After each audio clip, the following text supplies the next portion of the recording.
cuando me ordene don Jorge. Hola a todos, bienvenidos a una nueva emisión de Amigos TIC. Buenos días, buenas tardes y buenas noches para nuestra audiencia en Colombia, en Latinoamérica y en el mundo. Y hoy tenemos una emisión muy especial y quiero presentar a los amigos TIC que hoy sí madrugaron. Bienvenido Santiago Pinzón Galán, ¿desde qué latifundio se encuentra usted? Buongiorno, buonasera, Anda con buonanotte. Me estrenando reporto. latifundio por lo que vemos en ese fondo. No, esto es un buen backing. El inquilinato me lo facilitó para poder estar bien cómodo en Chapinero, entonces me reporto desde Bogotá como siempre. Feliz de tener Muy este bien, espacio. don No estamos Santiago. completos. No estamos completos, lamentablemente, pero vamos con Jorge Restrepo, PhD. Don Jorge Restrepo, ¿Qué tal? bienvenido. Muchas gracias, Mauricio. ¿Qué tal, Santiago? ¿Dónde se encuentra hoy? Hoy estoy en Cajicá. Hoy no estoy en Zipaquirá, donde queda Atelier, un colegio del siglo XXI para el siglo XXI. Muy bien, muy bien. Y les cuento que hoy siempre tenemos invitados muy especiales. Hoy tenemos un invitado súper, mega especial, pero además famoso. Él se atreve a decir que su fama es una microfama de Internet, pero en realidad es reconocido en Latinoamérica, en Estados Unidos y en todo el mundo, porque está transformando un campo que a Jorge, a mí y a todos los amigos TIC nos interesa muchísimo y es el de la educación. Y les voy a dar algunas pistas. Ya con eso, seguramente algunos dicen, ya sabemos quién es el invitado, pero él creó su primera empresa a los 12 años y él ha contado la historia de que lo hizo con un Pokémon, con juegos de tarjetas de Pokémon que él mismo hacía y las vendía. A los 13 aprendió a programar con una calculadora Casio y a partir de ahí, bueno, creó su comunidad Crystal Lab, se alió con su mayor competidor y hoy es el líder de Platzi. Obviamente estamos hablando de Freddy Vega. Freddy, bienvenido. Muy buenos días a todas estas personas insensatas que madrugan a las 7:30 de la mañana para hacer estas cosas. Estas no son horas, estas no son horas, estas no son horas. Pero estoy honrado de estar acá. Muchísimas gracias, a pesar del horario tan terrorista que ustedes eligen para este podcast. Es la primera vez que tenemos un invitado bajo protesta, traído a las malas, pero pues muchos dirán, pero en 7 años, ¿por qué no habían tenido a Freddy? Bueno, ya saben por qué. No, Freddy, entonces bienvenido. Y ustedes graban a las 7 de la mañana. A las 7, hoy empezamos tarde, son las 7:53 de la mañana, solo como flexibilidad para lograr tenerlo un rato. sí, a Y las 7 Así de la que mañana están poniendo las calles hasta ahora, están saliendo como a instalar los avisos todavía. no, pero Freddy, no está Víctor, no diga eso porque el que se levanta a recoger los postes y todo es Víctor desde las 3 de la mañana. Entonces, pues, El error es mío, con mucha humildad acepto el error de mi forma de ser. puede oiga, ser algo Freddy, como que muchas gracias. Freddy, ¿Ah? ¿cómo? No, iba a decirle que No, muchas que gracias porque el café. Estamos muy bien coordinados el día de hoy. Bueno, Freddy, ¿cómo va Platzi? Contanos un poquito cómo van en Platzi en este momento. Pues Platzi, la escuela de tecnología más grande del mundo hispano, creemos nosotros, hoy en día tiene 6 millones de estudiantes, 3.000 compañías usan Platzi como su estrategia de entrenamiento interno corporativo. Hoy en día trabajamos con prácticamente todos los bancos de América Latina, muchas de las industrias más grandes, desde las industrias de bebidas, alimentos, metales, energía, gas, electricidad, empresas que hacen software, empresas que generan servicios, productos. Todas las grandes compañías de América Latina usan Platzi internamente como su estrategia de entrenamiento en inteligencia artificial, en seguridad informática, en inglés, en habilidades de liderazgo, habilidades blandas. Y por supuesto, mucha gente usa Platzi todos los días para entrar a la industria de la economía digital. Es una época bien rara porque estamos viviendo de nuevo una revolución gigantesca en la forma en la que el empleo existe y en la forma en la que el trabajo se desarrolla. Estamos viviendo una época en la que muy probablemente en los próximos 2 años vamos a automatizar el empleo. No, el empleo no, pero vamos a automatizar por lo menos la mitad del empleo derivado del conocimiento. Lo cual cuando uno lo piensa en voz alta es una vaina loca, eso es una locura y es lo que va a pasar en los próximos 12 meses. Y mientras tanto construimos unos milagros tecnológicos todos los días en contraste de una percepción de colapso del tejido de la sociedad. Entonces son épocas chéveres para trabajar. Freddy, acaba de desplegarse con una cantidad de temas de introducción. Arranquemos por una parte y es cuando uno oye que esa automatización va a ser tan rápida, ¿qué debería estar pensando el joven que gracias a usted está formándose, pero dice, ¿y para dónde voy yo después de esto? A mí me pasa mucho como enfrentarnos, a ustedes estoy seguro que les pasa también, ¿no les pasa que la gente con AI, con todas estas vainas, como que entran en una especie de inacción derivada de la ansiedad? Como que de repente dicen, yo ya para qué aprendo esto si esto va a estar obsoleto, y yo para qué hago esto si esto no viene en el futuro, y entonces terminan en una especie de parálisis de decisión.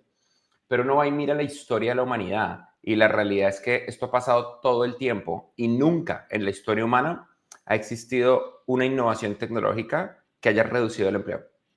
La automatización ha ocurrido desde la revolución industrial. Solía pasar que la única forma de hacer cosas era inyectarle humanos al problema y ni siquiera desde la revolución industrial, desde la imprenta. Desde el momento en el que las primeras máquinas fueron construidas, empezamos a automatizar cosas. Y la automatización de las cosas efectivamente elimina empleos, pero no elimina el empleo. A medida que automatizamos más y más y más y más y más y más cosas en la humanidad, el número de desempleos empieza a ser menos, más chiquito. Y lo que termina pasando es que se transforma la forma en la que hacemos cosas porque somos capaces de hacer más cosas. Entonces yo creo que van a haber dos tipos de personas. Las personas que se quejan, que eso siempre hay, y pues una persona que se queja, su vida es sufrimiento, por definición, porque si no, no se estarían quejando tanto. Donde una persona que dice y acepta la realidad y dice, bueno, entonces ahora AI va a hacer esto. Entonces, ¿qué hago? Pues aprendo a usarlo y aprendo a sacarle más provecho. Lo que yo estoy viendo, por ejemplo, es que para mucha gente joven, que no tiene, sobre todo es gente joven, que no tiene el sesgo de que la inteligencia artificial va a hacer sus carreras irrelevantes, sino que simplemente están viendo AI por lo que es, se centran en ver que es posible y de repente están prototipando software más rápido, están generando ideas más rápido, están lanzando empresas más rápido, están probando cosas más veloz y esa velocidad les está dando más oportunidad de más agencia. Yo no soy muy fan de una frase que hoy en día se ha vuelto un meme, esa frase de que AI no te va a reemplazar, te va a reemplazar una persona que sabe AI, porque tiene una paradoja esa frase, y es que la gente cree que saber AI es hablar con ChatGPT, pues porque esa es su única experiencia con AI. Entonces uno les va a preguntar, qué chévere, ¿y qué modelos has usado? ¿Cómo así que qué modelos? No, pues, ¿qué modelos has usado? No, pues ChatGPT. ¿Y has usado O3 Mini High o 1? ¿Has visto la diferencia entre GPT 4.5, 4o? ¿Cómo así? Es que hay que pagar. No, yo no pago. O la otra vez hablaba con una empresa, les pregunté, ¿quiénes de ustedes pagan por ChatGPT? Levantaron la mano como el 60%. Listos. ¿Y quiénes de ustedes usan modelos de razonamiento? Cuando eligen modelos de razonamiento cuando van a responder. Y cara de Pikachu. Todo el mundo lo dice como, ¿oh? El modelo de razonamiento son los que empiezan con O, son los que pues razonan y piensan antes de responder, sirven para cómo sí se puede cambiar. Y eso es ChatGPT, ¿no? Porque luego está Claude. Y entonces Claude es capaz de crear código y de automatizar diagramas y de analizar archivos de Excel. Y luego está Gemini, que puede serializar PDFs gigantescos. Y nada más, la verdad, Gemini es más bien inútil. Y así uno empieza como a hablarle a estas personas y uno se estrella contra una pared de que hay una bifurcación muy salvaje entre la gente que tiene agencia y control de su vida y en vez de tirarse al piso a llorar, se pone a experimentar y a cacharrear de verdad a profundidad, y la gente que se queda en la superficie. Entonces, es que la inteligencia artificial no es un chat. Le decimos que es un chat porque esa es la forma en la que más estamos interactuando con ella en esta tercera ola de inteligencia artificial, pero eso no es un chat, es realmente un sistema de análisis autocompletado de grandes cantidades de información que incidentalmente interactuamos a través de un chat. Entonces, yo sí tengo este tema de que la paradoja de que la gente cree que lo sabe usar versus no saber usarlo va a crear un hueco muy, muy grande de productividad, que es lo que estamos tratando de pelear en Platzi. Genial. Dale, hágale, Mauro. Freddy, recuerdo hace unos 12 años que estuve en las oficinas de Platzi y usted y Cristian me decían, mire lo que estamos creando, mejorándola. y vamos a cambiar el mundo. Y algo que he admirado yo siempre de ustedes y sobre todo de ustedes que se cree el cuento y es algo que en Colombia y en Latinoamérica es como algo malo. Entonces es una explosión de ego y ese egoísmo y resulta que ustedes se creyeron el cuento y están cambiando el mundo, ya tienen creo que 5 millones de usuarios. La pregunta en ese contexto es, cuando ustedes decían vamos a cambiar el mundo, ¿qué imaginaban y hoy dónde van en ese camino? O si ya superaron lo que en sus sueños más emocionantes tenían. No, todavía estamos muy lejos. Platzi tiene 6 millones de estudiantes, pero en América Latina somos 600 millones de personas. Ujú. Entonces eso solamente es el 1% de la población. Y cuando uno lo piensa, no todas las 600 millones van a necesitar algo como Platzi, pero 250 millones necesitan educación terciaria Salir porque de... están en edad o condiciones. Y de esas 250 millones, solamente el 25% van a lograr obtener educación terciaria en América Latina. El resto le va a tocar vivir con un diploma de bachiller. Entonces estamos hablando ahí como de 180 millones de personas. Entonces hacemos un cálculo aquí rápido, 6 dividido en 180. Eso significa que solamente hemos llegado al 3 3%. puntos. Sí, wow, muy bien. 1000 puntos para Mauricio. Solamente hemos Claro, llegado al... puse atención porque al principio dijiste 6 millones y luego digo como 5 millones. Así que hay que poner atención a las cifras, querido Mauricio. Sí. No, Mauricio le pegó, es 3.3%. Sí. Del mercado al potencial al que podemos llegar. Entonces todavía estamos un poquito lejos. También súmenle que, Latinoamérica es muy duro. Latinoamérica es muy duro. Nosotros hemos hecho muchas cosas, no lo puedo negar y estoy muy orgulloso de mucho que hemos logrado. Hemos logrado construir 50 compañías de estudiantes de Platzi que facturan más de $1 millón al año en ventas. 26 compañías de estudiantes de Platzi han pasado por Y Combinator y hoy son grandes startups en diferentes países de América Latina. Algunas de las empresas más grandes de la región están conectadas directa o indirectamente con nuestra actividad y todas las empresas de la región que tienen equipos de tecnología cuentan con gente que ha estudiado en Platzi. Son cosas de las cuales sentirse orgulloso. Pero por otro lado, la región crece lento, el Producto Interno Bruto es lento, la distribución de herramientas tecnológicas es lenta, la desigualdad es una brecha muy salvaje, hay problemas que yo no puedo arreglar. Por ejemplo, no importa la vuelta que le damos, nosotros siempre nos encontramos con una limitante de crecimiento y es cantidad de personas con computadora. Los teléfonos no sirven. Los teléfonos son un dispositivo de consumo que No, para... además es una herramienta hiperadictiva de pérdida de la capacidad de foco. ¿Cuánta gente estará en este momento llegando a este punto del podcast, teniendo en mente que esto es una cosa que dura más de un minuto y no le da uno scroll? Yo creo que el porcentaje es bien pequeño y si uno mira la curva de retención de este podcast, una inmensa cantidad de personas ya se fueron. Ahorita solamente están las personas que les parece o chistoso o que realmente tienen curiosidad intelectual. ¿Y cuánta gente de esas va a terminar de leer un libro? La cantidad de libros que leemos colapsó, en parte porque en América Latina logramos el sueño de la conectividad sin la apropiación y alfabetización digital, que le pasó al resto del mundo, pero el resto del mundo le pasó cuando se hicieron ricos, nosotros no nos hicimos ricos. Y logramos esta alfabetización digital al tiempo en el que las herramientas digitales se volvieron extremadamente efectivas en ser muy adictivas. Y entonces la gente con teléfono pues no aprende. Lo que hace es que se queda pegado a un scroll y defienden su adicción. Ellos dicen, no, yo en TikTok sí aprendo, yo en Instagram sí aprendo. No, no aprendes un carajo. Aprender es aplicar lo aprendido. Si uno simplemente está como viendo un videito corto, uno no está aplicando lo aprendido. Consumiendo. Una computadora es lo mínimo que se necesita para lograr cambiar la vida. Y en América Latina, en Colombia, por ejemplo, creo que, no me acuerdo el número, es algo así como el 30% de las familias, 20 o 30% de las familias tiene computadora en la casa. No individuos, familias.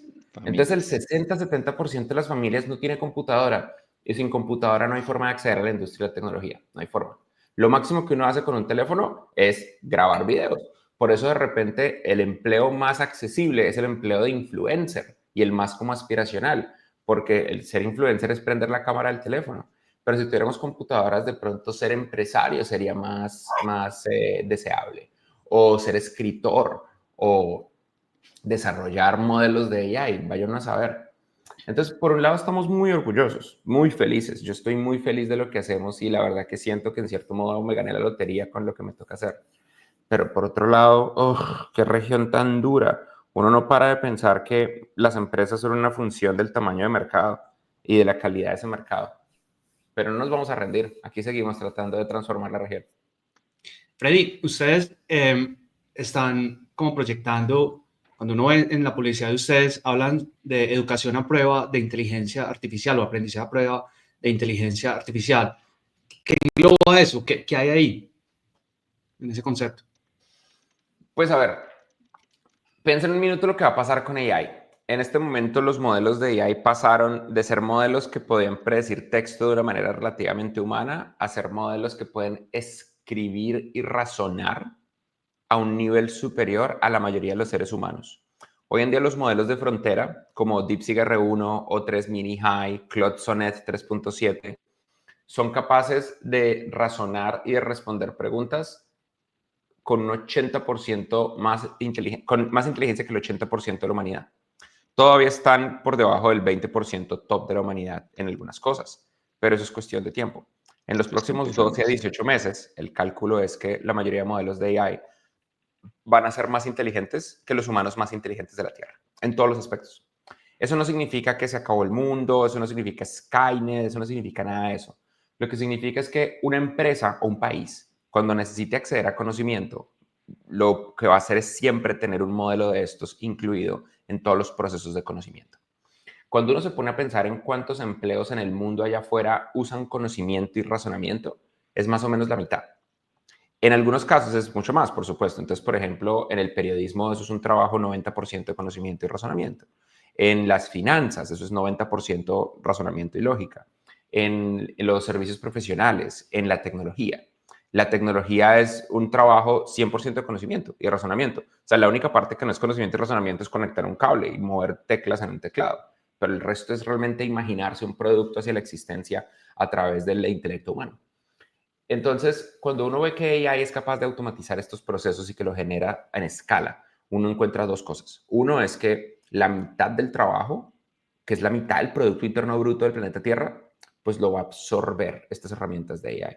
El otro es que se va a volver no solamente un componente estratégico de las compañías poder dominarlo, por eso es tan preocupante para mí la falsa sensación de seguridad que genera la idea de que porque yo hablo con ChatGPT sé usar AI.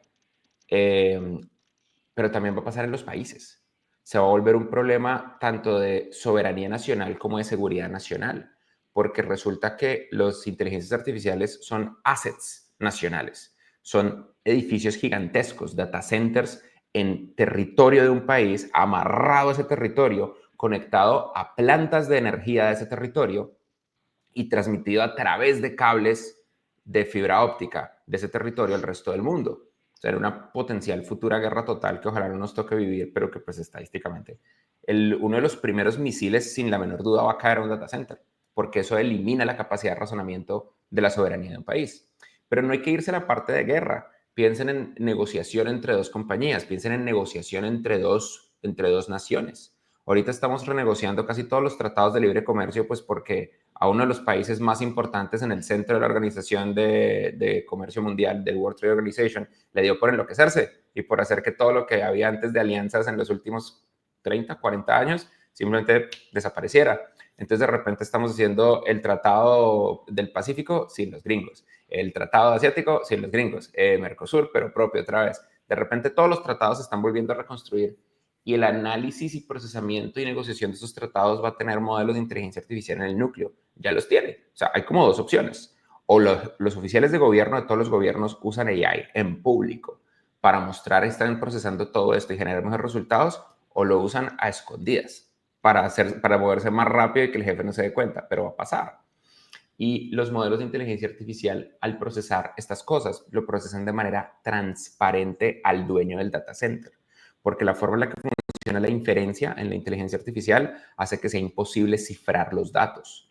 Entonces, si ustedes usan un modelo de AI, de OpenAI, de Claude, de Mistral, para procesar algo, en los servidores de OpenAI, de Claude, de Anthropic y de Mistral, se ve ese procesamiento. Entonces, imaginen que es como leerle la mente al negociador.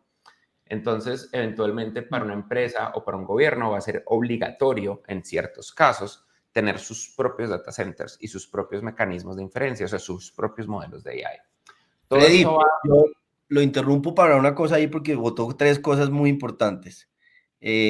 ¿Usted qué opina de ese concepto de soberanía digital que está promoviendo con la lógica de data center propio del Estado colombiano?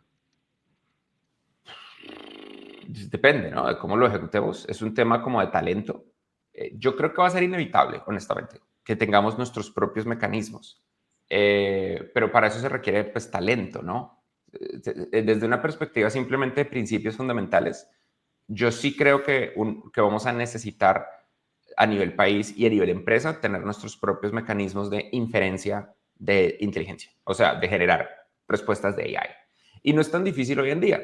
DeepSeek R1 es completamente abierto y está más o menos un paso y medio atrás del modelo de frontera más avanzado. O sea, está muy cerca, es realmente cerca. Yo tengo DeepSeek R1 corriendo en servidores de Platzi, en nuestro propio metal, y la inversión no fue tan cara, fueron como $70,000, que es un resto de plata, pero $70,000 no es nada comparado con los $30,000 millones que ha quemado OpenAI hasta ahora, o con los $1,500 millones que quemó DeepSeek para entrenar el modelo R1. Y ayer como el mediodía, Alibaba, los creadores de AliExpress, lanzaron un nuevo modelo, Quick, que es aún más barato de correr y que se asemeja mucho a DeepSeek R1. Ese no lo hemos probado todavía. Entonces, la guerra para correr a tener modelos que corran en local está corriendo bastante bien. Y una cosa que en serio no me lo esperaba, esto no estaba en mi bingo, es que quien peleara esta guerra de manera más efectiva fuera China. Porque los modelos gringos son cerrados, a pesar de que Estados Unidos publicó al mundo a través de un paper de Google el modelo fundamental que hace posible lo que está pasando ahora mismo, el paper de la atención. Attention is all you need. Entonces yo creo que tiene sentido, yo creo que todos los países lo van a hacer. La pregunta es si realmente lo van a hacer, ¿no? O sea, como que entonces, ¿eso qué significa? ¿Significa que voy a tener un sistema interno de inferencia al que tengo acceso con la cédula? ¿Significa que va a haber una institución de gobierno cuyo trabajo es mantener GPUs y data centers? Como que una buena pregunta cuando uno le dicen eso es preguntarle, oiga, ¿eso qué significa? Y que no le respondan a uno con una retaila de memes, sino que le respondan a uno con un plan efectivo de lo que eso significa. En algunos países, por ejemplo, ¿por qué existe DeepSeek R1 en China? Porque el gobierno de China tuvo en el momento en el que les empezaron a prohibir la importación de chips, tuvo como, es que no sé cómo se dice esto en español, foresight, como la presencia de mente. La visión, gracias. Cuando no se olvida el español es lo peor. Tuvo la visión de comprarse 50,000 chips de la generación anterior. Eran 50,000 chips H800. Y esos chips fueron lo que permitieron a empresas como Highrise, que son los creadores de DeepSeek, entrenar un modelo que le compite a OpenAI. ¿Por qué Mistral, una empresa francesa, tiene modelos que compiten de manera colindante con los modelos gringos? Porque Francia también tuvo la visión de construir esta industria y empezar a apoyarlos desde mucho antes. Pero hay que dar un paso atrás y es, o sea, ¿cuánta gente en América Latina sabe que es una red neuronal? Sabe que es un espacio n-dimensional, sabe que es la vectorización del lenguaje y sabe que es un embedding. Resulta que esto no es difícil. Yo me senté hace un mes con mi equipo, hicimos un video que ahora es muy famoso, que se llama Matemáticas de la Inteligencia Artificial, está en YouTube, dura 2 horas. Y les dije, enséñenme todas estas vainas en la menor cantidad de tiempo posible. Yo quería que me la enseñaran en media hora, eso fue un poco arriesgado. Terminaron enseñándomelo en 2 horas y cuarto. Y muy fácilmente la gente dice, bueno, es que Freddy es un genio, es que Freddy bla, bla. No, Freddy es una hueva. Freddy no tiene nada especial, nada especial. Lo único especial que yo tengo es que no me rendí y no tuve el ego de decir, yo sé eso. En cambio, me senté a decirles, no entiendo nada, explíquenmelo mejor. Además, Freddy, constantemente. Y en 2 horas y cuarto aprendí todas las matemáticas de la inteligencia artificial. Entonces, Freddy, todo el mundo puede. yo vi este video y está muy bueno, pero lo joven, porque vos decís mi equipo, entonces para los que no lo han visto dicen, bueno, no, serán señores, unos profesores, no sé qué, de la edad de Víctor, pero no, o sea, ¿cuántos años tienen? 21, 22, una locura, súper joven, y esa claridad que tienen, brutal. También es que el equipo de Platzi son gente muy chévere, pero el mensaje más fuerte que yo quiero dejar ahí es que es completamente posible aprender. Cuando empezó el año 2025, para que me entiendan, para que todo el mundo que está escuchando esto, ¿cuánta gente se habrá quedado hasta el minuto 24? No, vayan a saber. Pero para que me entiendan. La mayoría, amigos, Tigres privilegiado, la mayoría está aquí pegada sí, es verdad, a nuestra conversación. Tienes razón, Mauricio. Arriba rating, arriba rating. Arriba rating. Cuando empezó el año 2025, yo no entendía qué era la derivada. Yo tuve una muy mala educación matemática. Por eso me echaron de la universidad 2 veces. En cálculo básico, yo no entendía qué era la derivada. Si ustedes escuchándome en este momento entienden lo que es la derivada y están sintiendo una inyección poderosa de ego porque ustedes sí sabían y yo no sabía, excelente, porque yo no sabía. Y aún así, en esas 2 horas y cuarto me lo explicaron y eso me ayudó a entender las matemáticas de la inteligencia artificial. Las 2 cosas más difíciles de entender de la inteligencia artificial es la derivada, porque eso genera una función en la activación de la neurona, y el perceptrón, que son es la forma en la que un modelo estadístico genera probabilidades de cómo está estructurado el lenguaje humano. Bueno, y de pronto un concepto que se llaman espacios multidimensionales o espacios n-dimensionales, que es la forma en la que uno expresa la posición de las palabras, las sílabas y las letras en un espacio cartesiano que equivale al significado de cada una de esas palabras, sílabas o letras. Es un concepto al principio medio complicadito de entender, pero en 2 horas y 15 minutos de foco lo logré entender. Entonces, cuando uno está hablando de soberanía digital, uno no está hablando de bobadas, uno está hablando de tener el talento que sepa hacer esto y las máquinas que lo vuelvan realidad. Eso es todo. Eso es todo.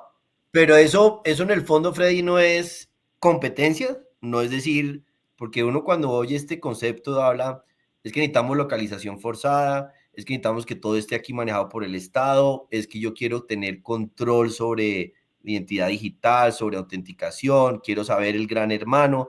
Ahí es donde la gente puede confundirse un poco con soberanía como el concepto del Estado y derecho, y es soberanía del territorio y en la lógica de yo me protejo. Cuando usted lo presenta como lo acaba de presentar es, yo voy a jugar las grandes ligas, si se está hablando de geopolítica, quiero competir y generar valor desde Colombia, pero no es cerrarle la puerta a la competencia, o entiendo mal. Sí, no tiene sentido. Al final del día van a haber cosas que yo tengo que hacer de manera privada, pero el resto pues no importa. O sea, China usa Windows y Windows es creado por Microsoft en Redmond, en Washington State, en Estados Unidos. Y compran cosas japonesas y los láseres son franceses. O sea, come on. No. Vivimos en un mundo interconectado y eso no va a cambiar sin importar cuántas personas que siguen amarrados al pasado previo a la Guerra Fría quieran volvernos a devolver el pasado. Esas cosas no van a ocurrir.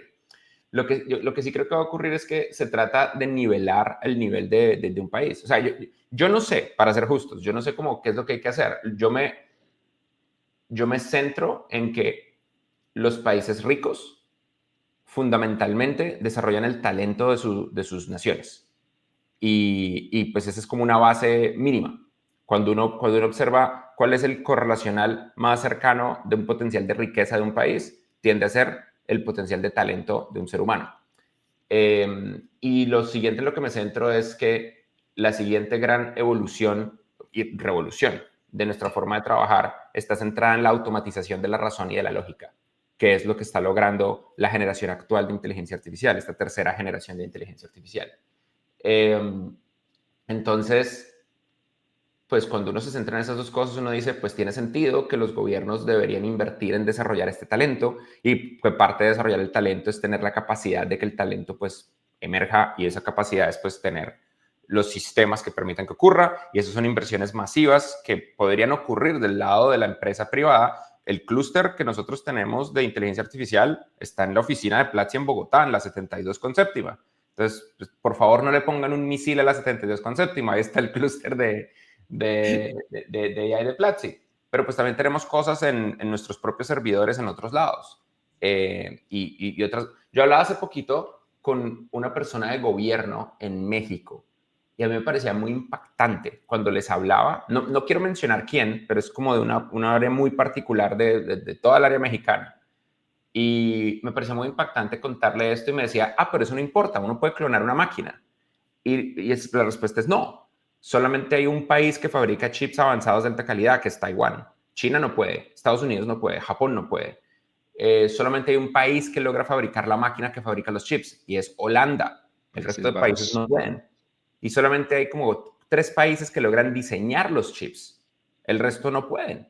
Hay tecnologías que son de único acceso. En este momento solamente hay como 3 países jugando el juego de la inteligencia artificial de verdad, que es China, Estados Unidos y Francia. El resto de países no están ni siquiera en el campo de juego calentando, principalmente porque no estamos estudiando estas matemáticas que no son tan difíciles, son simplemente distintas. En serio que las matemáticas de crear un modelo de seguros, por ejemplo, son más difíciles. Las matemáticas actuarias, estadísticas, son más complejas que las matemáticas de la inteligencia artificial, o por lo menos equivalentemente complejas. Esto no es como súper, hiper, mega avanzado. Todas estas matemáticas son más o menos de los 90s y de los 70s, y el único modelo nuevo es el modelo de atención y el transformador, que es del 2017. De resto no es tan complicado. Entonces, de nuevo, no sé, como que vamos a ver a diferentes países competir y tratar de entender. Chile está teniendo un esfuerzo. Un amigo mío que solía trabajar en Intel en Estados Unidos se mudó a Chile y está creando Latin GPT, que es como un esfuerzo de crear un modelo de transformadores generalizados preentrenados para América Latina. Omar, chévere, me parece interesante porque nosotros vamos a necesitar saber esto. Pero pues por lo menos deberíamos usar el estado del arte. Por lo menos deberíamos entender que esto no es un chat y aprender los conocimientos mínimos. ¿Usted está de acuerdo con regular la inteligencia artificial? Les deseo lo mejor. Sí, les deseo lo mejor. Vayan, intenten regularla, a ver qué pasa. O sea, ok, regúlenla. La Unión Europea lo está haciendo. ¿Y qué pasó? Pues que no hay empresas de inteligencia artificial en Europa, excepto Mistral. Por un lado. Y por otro lado, nosotros llevamos, ¿qué? Son 2014, o sea, 11 años. En el año 2014, nosotros más o menos empezamos a descubrir que las redes sociales, como Instagram, aumentan la depresión y la ansiedad en las personas jóvenes y adolescentes, en particular en niñas y mujeres, y generan un aumento significativo, medible, de las tasas de suicidio. Hace más de 10 años sabemos eso. ¿Hemos regulado Instagram? No. Ahora tenemos TikTok. O sea, yo me imagino que algunas personas que me están escuchando tienen un teléfono al lado con TikTok que está corriendo en automático dando scroll solo porque sienten que esa es su única forma de manejar su ansiedad, porque están tan adictos que quitárselos les generaría síndrome de abstinencia y la desesperación les impediría trabajar. Y aquí estamos. Esa es la segunda ola de inteligencia artificial. Nosotros hemos tenido 3 olas de AI en la historia humana. La primera, el primer contacto de inteligencia artificial son los motores de búsqueda, Google. Y esa es una inteligencia artificial alineada a los intereses humanos. Tú escribes una pregunta en una caja y te doy la respuesta basada en un grafo del contenido de la web. Hermoso. La segunda ola de inteligencia artificial es el algoritmo de recomendación, Instagram, TikTok, YouTube. Netflix. Y eso es una supercomputadora, tiene un modelo de tu cerebro, de los gustos que tú tienes, incluso los gustos que no le cuentas a nadie. Todos los seres humanos tenemos gustos secretos y ocultos, incluyendo Santiago Pinzón, vicepresidente de transformación digital de la ANDI. Todos. Y Jorge es hincha de Nacional. ahí está. Pero los de Santiago sin duda son peores. TikTok es un algoritmo que usando ese conocimiento y una supercomputadora en China dice, estos son los 10 segundos de video que le tengo que mostrar a este ser humano para que por las próximas 3 horas no haga nada más. Y esa es la razón por la que uno está en el baño y de repente pierde sensación en las piernas, porque un algoritmo con una superinteligencia artificial le cagó a uno la vida. Eso es una inteligencia artificial desalineada de los intereses humanos. Y es la segunda ola. Y luego está la tercera ola, que es la inteligencia artificial generativa. Estos mecanismos de automatización de la razón y de la lógica, que vayan a saber si están alineados o no. Estamos trabajando en ello. Freddy, ¿cómo, pues hemos hablado pues de un montón de realidades y retos, y cómo estás viendo al sector educativo tradicional, las universidades y demás? Yo hablo mucho con personas de universidades. Un mito muy común, yo no sé de dónde sale esto, es que Platzi está en contra de las universidades. Nosotros apoyamos a muchas universidades. Nosotros hemos trabajado en Colombia hemos trabajado con EAFIT, con el CESDE, con la Universidad de los Andes, con la EAN, con el CESA, con muchas organizaciones. En México trabajamos con la Universidad de Guadalajara, con el TEC de Monterrey, con la Universidad de Monterrey, con un montón de universidades del sistema TEC, los tecnológicos de México, que es el equivalente, no perfectamente 1-1, pero es el equivalente al SENA dentro de México. En Perú hemos trabajado con la Universidad San Ignacio de Loyola, con un montón, y así, por todas partes de América Latina. Y las universidades, honestamente, las veo hacer su mejor esfuerzo. Las universidades siempre van a estar amarradas a la regulación. Aquí en Colombia he visto mucho a Raquel de la Universidad de los Andes tratando de pelear con esta regulación. Ojalá triunfe.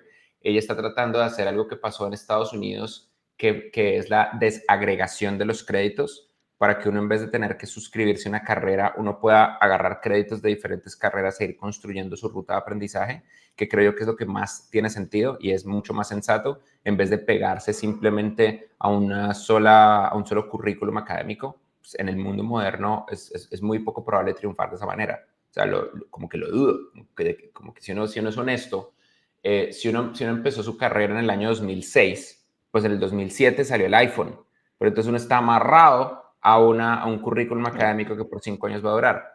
Y mientras tanto, hay cosas que la gente dice para tratar de sostener este modelo antiguo de educación que no tienen sentido. Como que, por ejemplo, es que el objetivo de la universidad no es ese. El objetivo de la universidad es enseñarle a la gente a aprender. Pero uno va y mira estudios y no existe un estudio que demuestre que la gente yendo a la universidad aprende a aprender. Efectivamente, hay personas que aprenden a aprender porque fueron a la universidad, pero es más un resultado incidental del proceso y no un resultado a propósito del proceso.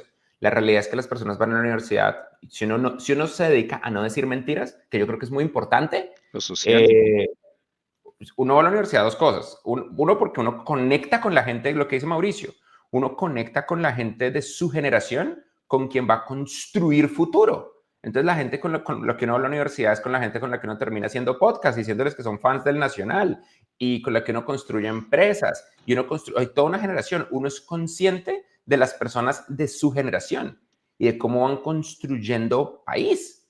Número dos, uno va a construir el país. La educación es fundamentalmente un mecanismo de construcción de democracia, porque uno entonces se vuelve, eso es un proceso de construcción de ciudadano, que es el que construye el futuro y que genera el crecimiento económico. Y número tres, uno va porque uno quiere hacer plata, porque uno quiere tener un mejor futuro. Nadie va a la universidad, excepto que uno haya nacido en una familia extremadamente millonaria, simplemente porque quiero realmente entender las vicisitudes psicológicas de la era de Tchaikovsky en el contexto de guerra y paz. De váyanse al carajo. La gente lo que realmente quiere es tener plata, y tener plata va a ser conseguir un empleo, crear empresa, cosas por el estilo. Entonces, las universidades están peleando muy duro la regulación para volverse mecanismos más efectivos de lograr esos componentes: la capa social, la capa de desarrollo de país y la capa de creación pues de dinero, que son cosas de movimiento económico. Eso veo que está muy bien, pero sí es muy duro pelear contra la regulación. Freddy, ¿usted qué le diría? Porque quedan 520 días de este gobierno y tendremos un periodo muy intenso el próximo semestre, cuando ya empezamos a ver quiénes son los candidatos presidenciales. ¿Qué debería hacer Colombia con semejante revolución y lo que está ocurriendo de geopolítica? Todo lo que nos acaba de cantar, que lo emociona a uno mucho, porque aquí somos geeks de este tema, para que Colombia realmente mueva la aguja. Yo sé que usted ha trabajado con muchas capacidades y esfuerzo, pero no se mueve tanto la aguja en el Estado. Si Colombia la apostara, ¿a qué le debería decir al presidente o a la presidenta que llegue? ¿Qué carajos tiene que usted priorizar? Va a ser muy difícil porque lo que terminó pasando es que en Estados Unidos eligieron meterle un ladrillo a la lavadora. Así que, y con orgullo, los Estados Unidos como orgullosamente pusieron el himno nacional, se pusieron el gorrito, saludaron la bandera y le tiraron un ladrillo a la lavadora, y mientras la lavadora se está destruyendo, todo el mundo está metiendo tiros al aire porque eso era exactamente lo que querían. Aquí los gringos están felices, están re felices con sus decisiones. Mientras tanto, el Dow Jones está caído un 8%, el Standard Poor's 500 un 5%, el Nasdaq Composite un 6%, después de crecimientos históricos. Vaya a saber cómo va a terminar el mundo. Ucrania se va a acabar, en fin, yo no creo que Ucrania se va a acabar. Pero el punto es, ¿qué hacemos, no? Esa es como la pregunta, y la respuesta es, no sé para dónde vayamos a terminar al final de este proceso. Hay cosas que uno ve. Entonces, por ejemplo, uno ve, y a mí me parece que esto es un error, uno ve que muchos partidos políticos asumen que que la coalición del presidente actual de Colombia es débil por las cosas que han pasado últimamente. Y por esa misma debilidad, entonces todo el mundo se lanzó a ser presidente. Pues van a ver, porque lo que termina pasando al final del día es una historia muy similar a la que ha pasado en otros lugares. Y es que puede que haya una debilidad, pero hay un frente común. Entonces, si hay como 50 diferentes opciones y todas jalan para un lado distinto, pues no van a poder pelear al frente común. No importa que el frente común esté mucho más débil. La razón por la que Trump termina ganando, entre muchas otras razones, es porque los demócratas no fueron capaces de hacer primarias. Y como no hicieron primarias, sino eligieron a dedo una persona, que es lo que honestamente pasó. Eligieron a dedo esta. Entonces, esta es la que va a salir. Después de negar que Biden fuera capaz o no capaz, pues no había una suficiente capacidad. Trump ganó primarias a las malas, peleándolas. Las primeras las ganó peleándolas y las segundas pues le peleó solamente una señora, pero las peleó de todas formas. Y las primarias son un mecanismo democrático para generar la suficiente cantidad de votos. Entonces, como que antes de pensar en qué viene a ser la próxima persona, hay que ser consciente de que si no hay un proceso democrático de verdad donde se elija un frente común, pues van a perder. Y lo que va a pasar es que va a haber continuidad de este gobierno. Y sea que haya continuidad de este gobierno o que realmente haya una serie de candidatos que logren hacer un proceso. A ver, es que en Colombia no hay primarias porque ahora van a haber como 50 diferentes partidos, lo más de chistosos, y todos jalando por un lado distinto. Hoy una vez esto va a ser va a ser medio aterrador, pues porque este es el país que nos vio nacer y uno quiere verlo florecer, pero también va a ser muy chistoso. La última vez, ¿ustedes se imaginan que Rodolfo hubiera ganado? Si Rodolfo hubiera ganado, la vicepresidenta de Rodolfo sería nuestra presidenta en este momento, porque el man se murió. Eso es lo que habría pasado. O sea, yo pienso en eso todos los días. Si Rodolfo hubiera ganado, tendríamos la primera presidenta mujer y sería la vicepresidenta de Rodolfo. Y eso fue lo que pasó la última vez. La última vez lo que terminó pasando es que, pues, este personaje icónico que se murió y luego se murió su perro. Y su perro tenía un nombre lo más de chistoso, ¿no? Pues eso fue lo que pasó. Estos no son cosas que me estoy inventando yo. Quiero recordarles por el amor al cielo. Esto es algo que pasó. Estas son cosas que pasó. El perro se llamaba Narco José, lo acabo de googlear. Se murió Rodolfo y luego se murió Narco José. Y esto no es una cosa que Freddy se está inventando. Esto es una realidad histórica de la gloriosa historia del país que controla geopolíticamente el acceso al Atlántico y al Pacífico en el cono sur de América. Esto pasó. Esto es un hecho que pasó. Entonces, una vez uno le agrega todas estas capas maravillosas de vicisitud latinoamericana, pues hay cosas que vienen que yo creo que son inevitables. Para cuando estemos en nuestro próximo ciclo electoral, la capacidad de la inteligencia artificial de generar imágenes y videos falsos va a ser prácticamente imperceptible. Entonces, la capacidad de propaganda va a ser impresionante.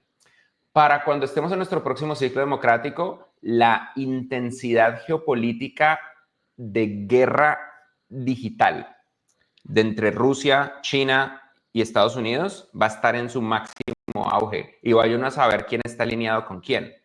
Y ahora, para todos nosotros es bastante obvio que la manipulación democrática a través de redes sociales es trivial. Entonces, la cantidad de manipulación extranjera de nuestro proceso democrático va a ser inmarcesible. Eso va a ser un hecho y va a ser un hecho inevitable.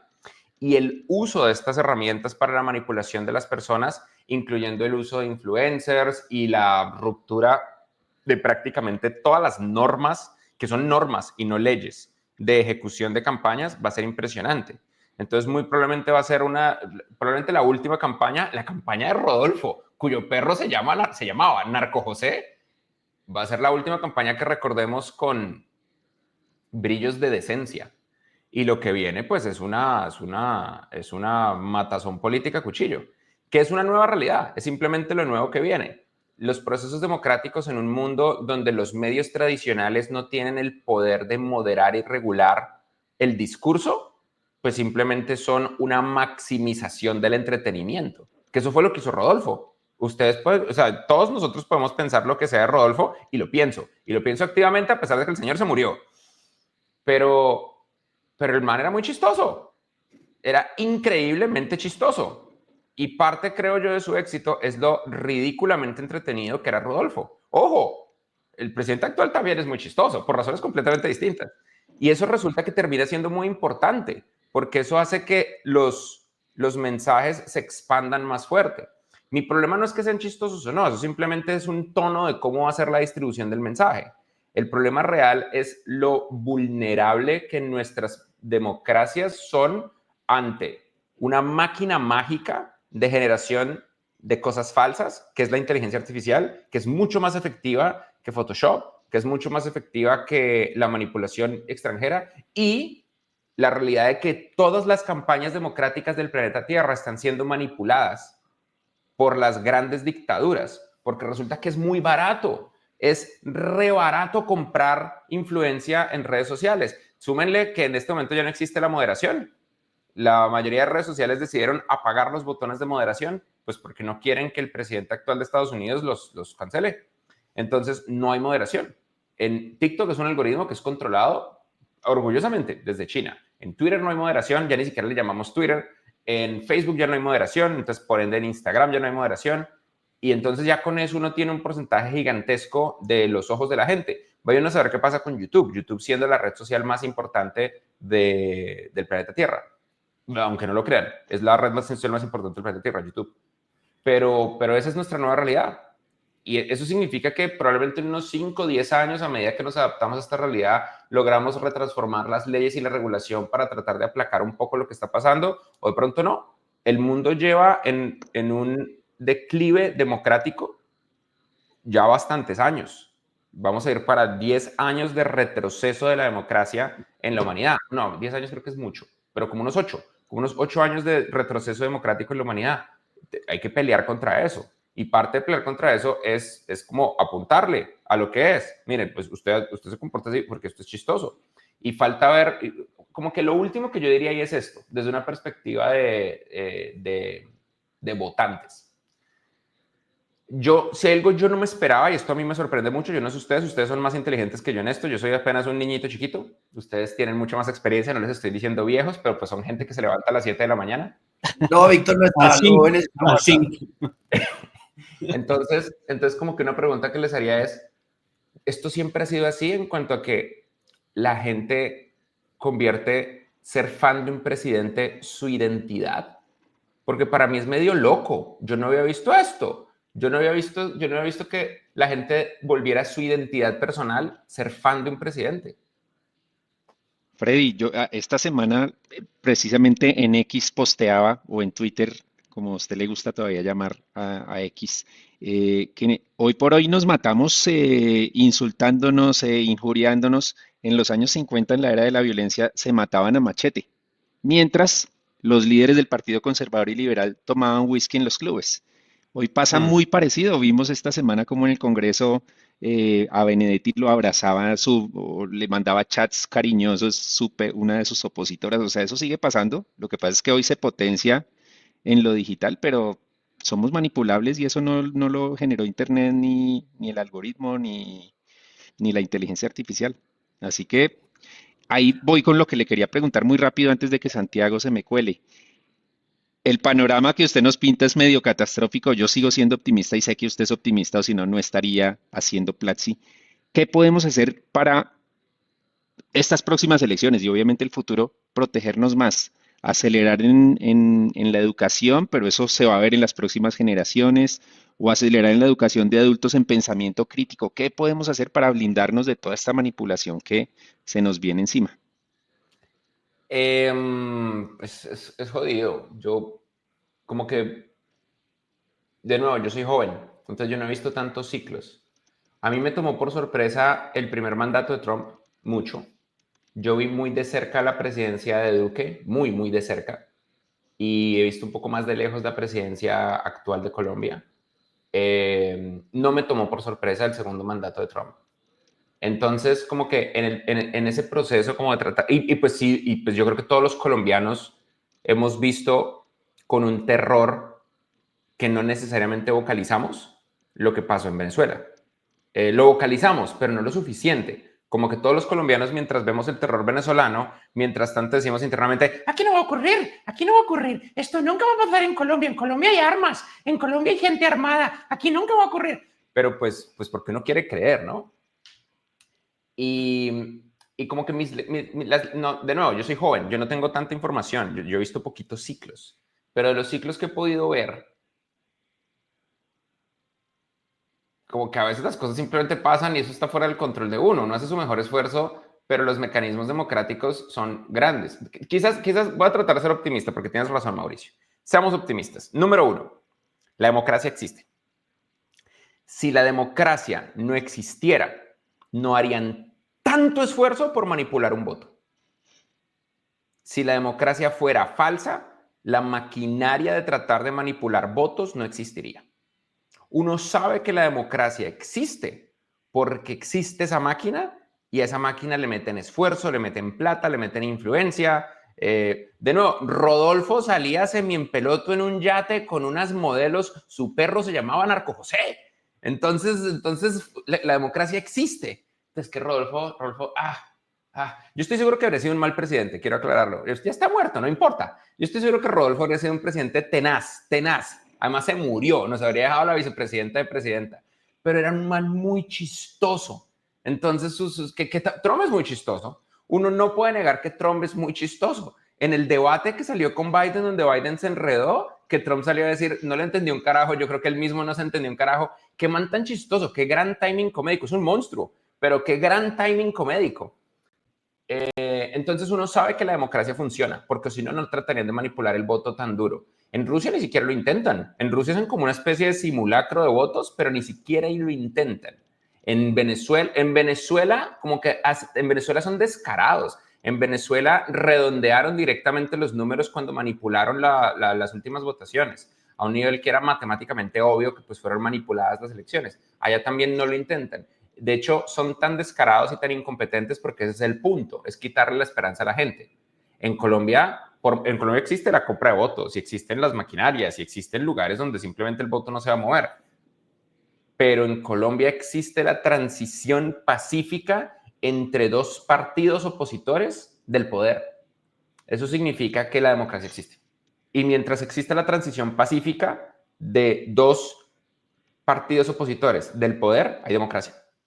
Uno no tiene que perder de vista que eso existe, eso es sagrado y cuando se pierde mucho. Así que primero ser consciente de ello como ciudadano y valorarlo. Y segundo, yo sí creo que tiene mucho sentido como apuntar a esto es ridículo. Porque ustedes conocen esa fábula de que el emperador no tiene ropa, The Emperor has no clothes. Sí se dice así en español. Yo siento que lo recuerdo. No, era si era el emperador o el rey, no tiene traje. El traje del emperador. Traje nuevo del emperador.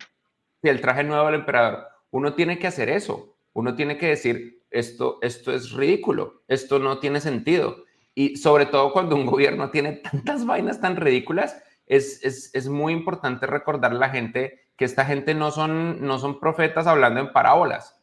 Son gente medio pendeja cometiendo errores con los mecanismos fundamentales de creación de calidad de vida de una nación.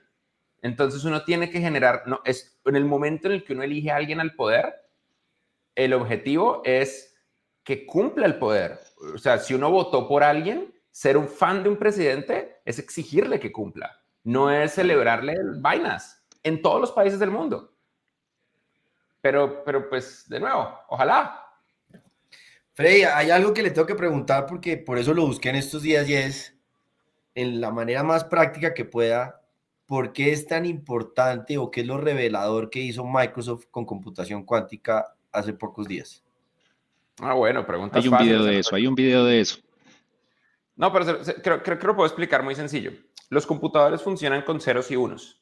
Entonces piensen ustedes que eso es como un bombillo que prende y un bombillo que apaga. Realmente es así. Por dentro, un paso de voltaje alto es un 1 y 0 paso de voltaje es un 0.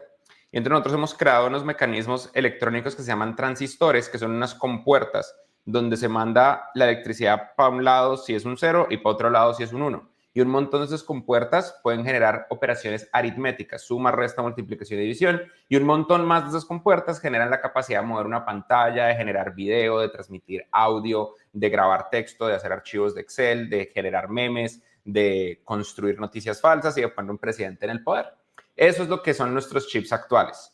¿Y cuántos de esos se necesitan? Billones. Billones de esos transistores empacados en un chip muy chiquito que solo se puede fabricar en Taiwán. Eso es lo que genera los chips que hacen las computadoras posibles. Pero principalmente están fundamentadas por la teoría de que el paso de electricidad es un 1 y de que la ausencia de electricidad es un 0. Entonces, en el mundo cuántico existe una cosa que es como la incertidumbre. Lo cuántico es lo más chiquito. Cuando un niño pregunta, ¿por qué? ¿Por qué? ¿Por qué? ¿Por qué? Eso tiene respuesta. El último ¿por qué? Es el principio de incertidumbre de Heisenberg y la aleatoriedad cuántica. Entonces, básicamente, los objetos están hechos de átomos. Los átomos están hechos de 3 componentes atómicos fundamentales, que son el neutrón, el protón y el electrón. Y esos son partículas atómicas. Y las partículas atómicas están hechas de subpartículas atómicas. Entonces, un protón por dentro tiene quarks y el bosón de Higgs y otras vainas, los fermiones. Y uno se mete dentro de las subpartículas atómicas y eventualmente uno encuentra aleatoriedad. Uno encuentra un estado de la materia que no se puede definir fácilmente, porque es al mismo tiempo una onda y una partícula, y que se vuelve onda o partícula en el momento en el que es observado. Y uno pregunta, ¿por qué? Y la respuesta es, jódase, porque aparentemente esa es la naturaleza del universo. La naturaleza del universo es que todo allá abajo, en las cosas, en las partículas subatómicas en el universo cuántico, es aleatorio hasta que un objeto del mundo real, un objeto con suficiente masa, lo observa y colapsa. El concepto se llama colapsar en una onda o en una partícula. Entonces una gente dijo, oiga, ¿qué tal si usamos ese concepto para pasarle una ecuación matemática y probar todas las probabilidades de una ecuación al mismo tiempo? Porque entonces puedo probar todas las probabilidades de que algo sea onda o partícula. Y entonces de ahí nace la computación cuántica. La computación cuántica es un experimento en el que uno crea un experimento de física, básicamente. Una serie de componentes electrónicos impresionantemente chiquitos a los que uno les manda una pequeña energía de microondas y luego los pasa por una pequeña rendija microscópica. Y esa rendija termina enviando una señal de si eso es una onda o una partícula. Y eso se amplifica en un sistema que eventualmente lo vuelve una ecuación de probabilidad. Entonces, ¿qué es todo este cuento? Es un cuento en el que ya no es un 0 o un 1, sino es 0, 1 o todo el arcoíris de probabilidad entre 0 y 1. Esa sería la unidad mínima de computación en la computación cuántica. Así como la unidad mínima de computación en un computador normal es un 0 o un 1, en computación cuántica es toda la probabilidad que hay entre 0 y 1 con uno de estos sistemas. Son sistemas muy delicados. Llevamos más o menos unos 50 años investigando que se puedan construir. Y hasta ahora hemos construido varios. El problema es que solamente construimos 1, 2, 5, como 10 de estos bits cuánticos. Y para que una computadora funcione se necesitan millones de estos bits. Una computadora normal tiene billones, trillones de estos transistores, por ejemplo. En un computador cuántico hasta ahora hay 1. Y con 1 es un experimento científico de física, pero todavía no es un computador que sea realmente viable.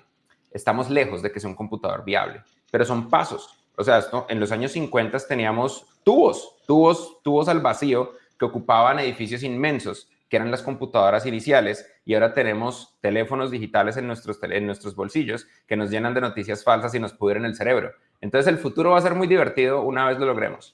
Ahora, esto no sirve para todo. Esto sirve para algunos cálculos. Entonces, por ejemplo, sirven para cálculos criptográficos, para probabilidad matemática, para inteligencia artificial, pero para el resto de las cosas clásicas que hacemos en una computadora, un computador normal va a seguir siendo relevante. Es un avance científico importante, pero no estamos lejos de que sea productivo. Bueno, pues creo que uno tiene muchísimas más preguntas para Freddy, pero lo que sí creo es que no va a ser la única vez que lo tenemos que invitar. Yo siempre hago una pregunta y ya creo que me ha contestado durante el recorrido del podcast. ¿Qué lee y qué podcast le gustan? Porque Freddy con las 8 horas de sueño, las otras que tiene que trabajar como hace, ¿a qué le dedica tiempo de lectura de podcast? Estoy viendo qué libro tengo acá cerca de mi escritorio. Tengo La historia de las pulgas que viajaron a la luna, de Kobo Abe. Kobo Abe es un escritor de ciencia ficción japonés y yo no leo tanto en español. Me regalaron este libro en español y fue muy bonito leer en español otra vez. Es muy chévere leer en español, se me ha olvidado. Es un libro de ciencia ficción, es como ciencia ficción sarcástica. Entonces, parte de la historia es que las pulgas se dan cuenta de que la humanidad tiene un programa espacial. Entonces empiezan a tener una serie de reuniones de emergencia, porque en los cohetes tienen un entorno perfectamente higiénico. Entonces, a medida que conquistan la luna, no van a haber pulgas. Entonces, las pulgas están en una emergencia, necesitan tener su propio programa espacial porque los humanos las van a dejar acá. Es fantástico, es lo mejor del mundo. Me leí hace poco. Yo intento leer mucho ciencia ficción. La ciencia ficción me encanta, porque resulta que todo lo que está pasando, alguien más se lo imaginó antes. Las noticias falsas. O sea, el presidente actual de Estados Unidos lo predijo volver al futuro, y lo predijo como a cabalidad.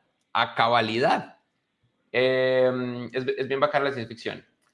Podcasts, me gusta mucho el podcast de Y Combinator, donde entrevistan a fundadores de empresas de tecnología. Se me parece muy chévere.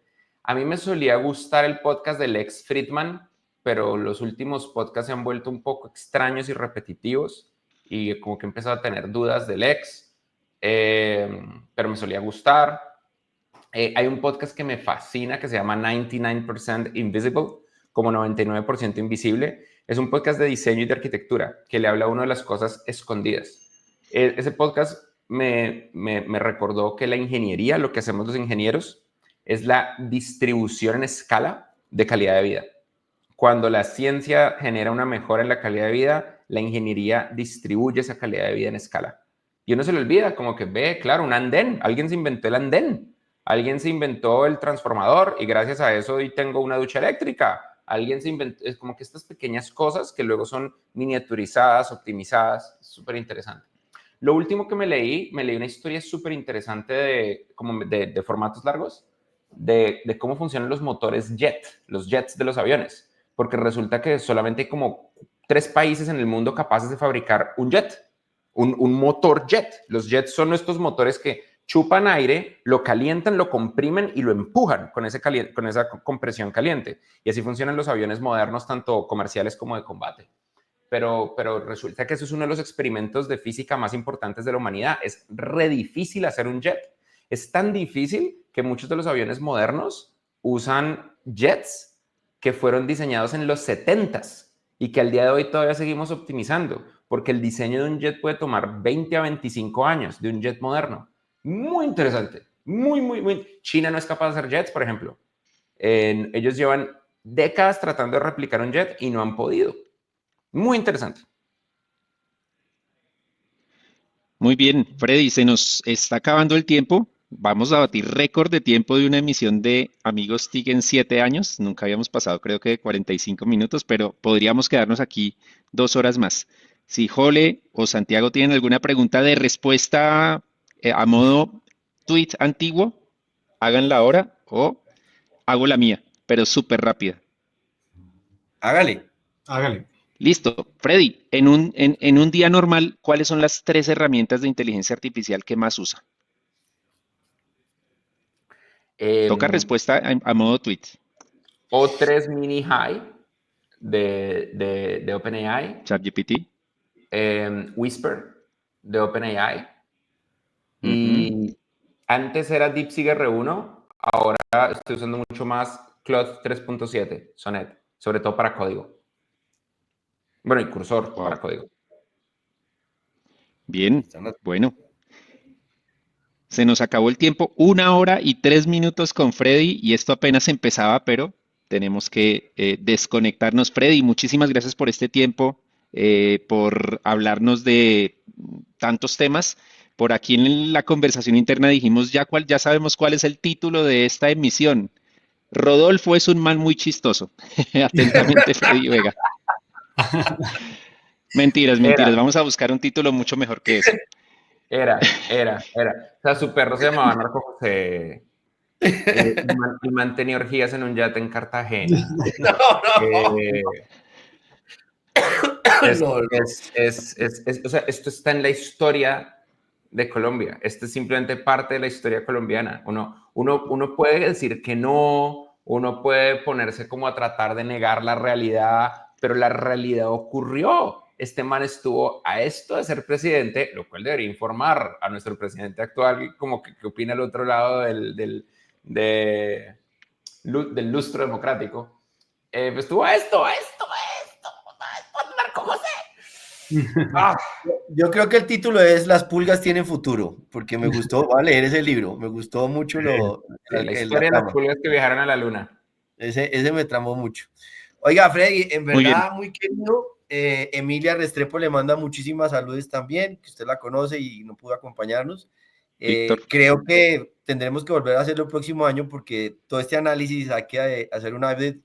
Yo lo admiro, todos lo admiramos acá, es un berraco colombiano que nos da ejemplo y nos jala a muchos y por eso creemos que este ecosistema es tan oportuno que gente como usted lo ayude a liderar. En verdad, muchas gracias por compartir con tanta generosidad.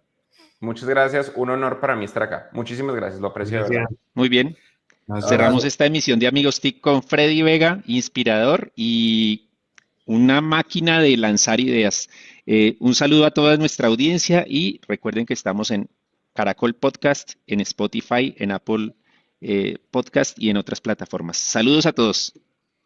Gracias.